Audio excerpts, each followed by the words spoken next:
तो स्वागत है आप सबका सिने टेल्स की एक और वीडियो में एंड आप सभी को प्रेम का प्रणाम। आज के अपडेट्स की शुरुआत हम करने वाले हैं अल्लू अर्जुन ने एटली वाली फिल्म से। इस फिल्म को लेके माहौल धीरे धीरे गर्म होने वाला है। अभी लेटेस्ट अपडेट्स के अकॉर्डिंग इस फिल्म की ऑलमोस्ट 30% शूटिंग कंप्लीट हो चुकी है एंड फिलहाल मुंबई के एक बड़े वीएफएक्स स्टूडियो में मोशन कैप्चर के ऊपर काम चल रहा है। इसके सुनने में आ रहा है कि रश्मिका मंदाना जो कि अपनी शादी को लेके भी चर्चा में है विजय देवरकोंडा के साथ, वो शादी की तैयारियों के बीच भी शूटिंग में अपना समय दे रही हैं। खैर वो उनका पर्सनल मैटर है, लेकिन ऐसा इसलिए हो रहा है शायद क्योंकि फिल्म को टाइम से पूरा करना है जल्दी से जल्दी, क्योंकि ये फिल्म अगर लंबे समय तक अटकी रही तो अल्लू अर्जुन एंड लोकेश वाली जो फिल्म है वो भी डिले हो जाएगी एंड फिर ये बटरफ्लाई इफेक्ट कई फिल्मों को प्रभावित करेगा। अभी हाल ही में कुछ रूमर्स आई हैं कि रश्मिका इस फिल्म में विलेन के रोल में दिखाई देंगी। ड्यून का अभी तक का सबसे पावरफुल कैरेक्टर होने वाला है। वहीं फिल्म के बजट को लेकर भी कुछ अपडेट सामने आई हैं, जिनके अकॉर्डिंग फिल्म का बजट लगभग 800 करोड़ होने वाला है एंड अल्लू अर्जुन ने इसमें फीस लेने के बजाय 30% प्रॉफिट शेयरिंग पे एग्री किया है, ऐसा भी सुनने में आ रहा है। फिल्म को अर्ली 2027 में रिलीज करने की तैयारियां चल रही है, लेकिन जिस हिसाब से 2027 में मूवीज आ रही हैं वो भी फर्स्ट हाफ में, तो लेट्स सी इसको क्या स्लॉट मिलता है। वैसे अल्लू अर्जुन से याद आया, धुरंधर के डायरेक्टर आदित्य धार की काफी समय से अटकी हुई फिल्म द इमॉर्टल अश्वत्थामा को लेके भी कुछ खबरें मार्केट में चल रही हैं। हम सब जानते हैं कि इस फिल्म में लीड रोल में विक्की कौशल होने वाले थे पहले, लेकिन कुछ रिपोर्ट्स के मुताबिक विक्की कौशल के एग्जिट के बाद फिर अल्लू अर्जुन को भी ऑनबोर्ड करने की कोशिशें हुई एंड ये खबरें अब क्यों चल रही हैं वो इसलिए क्योंकि अल्लू अर्जुन की पुष्पा 2 की सक्सेस एंड उनके अभी के लाइनअप के हिसाब से वो प्रोड्यूसर्स के लिए एक सेफ बेट के रूप में दिखाई दे रहे हैं। हालांकि अभी तक कोई ऑफिशियल अपडेट तो नहीं आई है इस पर, लेकिन कुछ इंडस्ट्री इंसाइडर्स कह रहे हैं कि इस प्रोजेक्ट के लिए अल्लू अर्जुन के साथ फिर से बातचीत हो सकती है एंड वो इस पे ऑनबोर्ड आ सकते हैं। अब अगर सीरियसली देखा जाए तो जिस हिसाब से उनके अपकमिंग प्रोजेक्ट्स हैं, जिन पे मैं एक डेडिकेटेड वीडियो में बात करूंगा, क्योंकि अल्लू अर्जुन इस वक्त बहुत बड़े बड़े प्रॉमिसिंग प्रोजेक्ट कर रहे हैं भाई, तो उस हिसाब से इमॉर्टल अश्वत्थामा में उनका आना पॉसिबल भी है एंड इंडस्ट्री के लिए भी ये काफ़ी सही रहेगा। खैर इस प्रोजेक्ट के लिए हाल ही में सुनील शेट्टी ने भी एक स्टेटमेंट दी है कि वो भी इस प्रोजेक्ट में एक इंपॉर्टेंट कैरेक्टर करने वाले थे, शायद एक वॉरियर का। एंड आदित्य धार बहुत ही बेहतरीन डायरेक्टर हैं, खैर वो तो हमने धुरंधर में देख भी लिया।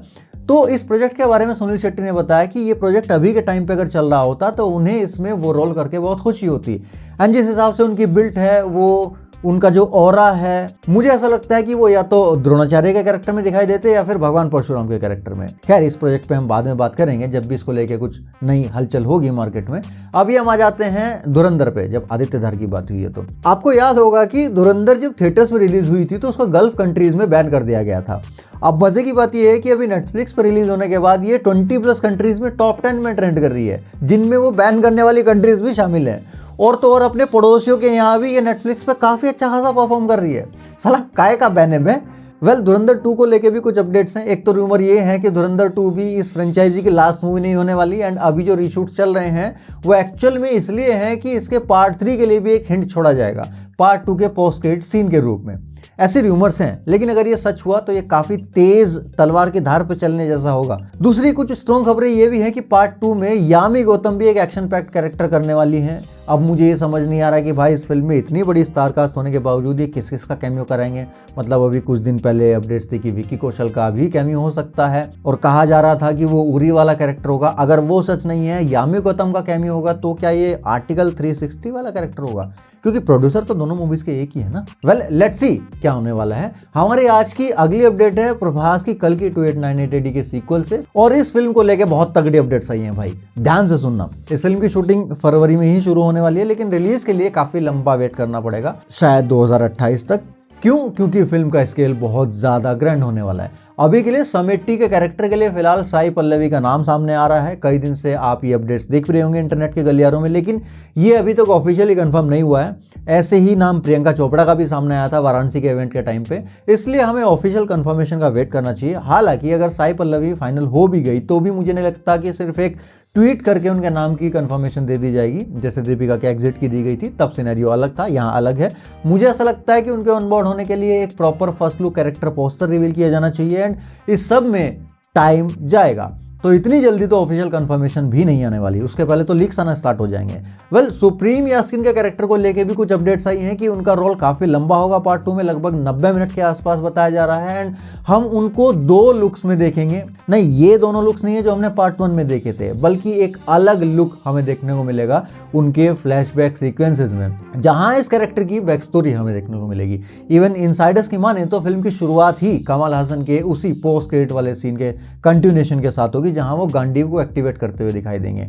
इंटरेस्टिंग पॉइंट ये है कि सीक्वल का बजट लगभग 900 करोड़ बताया जा रहा है। एंड पार्ट 1 से फीडबैक लेते हुए इस फिल्म को उससे भी ज्यादा ग्रैंड बनाने की तैयारियां चल रही हैं।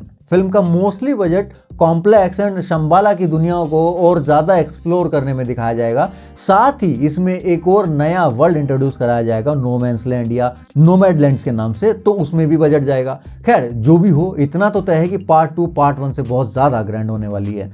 अभी हम आते हैं अपनी रामायण के अपडेट्स पे, जहां कुछ समय पहले ये रूमर्स थी मार्केट में कि फिल्म का टीजर महाशिवरात्रि पे सदगुरु के आश्रम में लॉन्च किया जाएगा। अब चूंकि नमित मल्होत्रा ने सदगुरु के साथ बातचीत की थी इंटरव्यू में, तो ये रूमर्स आनी स्वाभाविक थी। वहीं अब लेटेस्ट अपडेट्स के अकॉर्डिंग काफी तगड़ा बज़ ये है कि फिल्म का टीजर हमें इस रामनवमी को यानी कि 26-27 मार्च के आसपास देखने को मिल सकता है, जिसके लिए बताया जा रहा है कि मुंबई में इसके लिए गेटवे ऑफ इंडिया पे एक बहुत बड़े इवेंट की प्लानिंग चल रही है, सिमिलर टू वाराणसी वाला इवेंट। खैर, ये बात तो तय है कि रामायण और वाराणसी मूवीज में ना चाहते हुए भी चीजों को लेकर कंपटीशन तो होगा, भले वो मार्केटिंग ही क्यों ना हो, क्योंकि दोनों का सब्जेक्ट रामायण ही है। वेल, तो ये थी अभी तक की सभी बड़ी अपडेट्स। हम मिलते हैं नेक्स्ट वीडियो में, तब तक के लिए सायोनारा।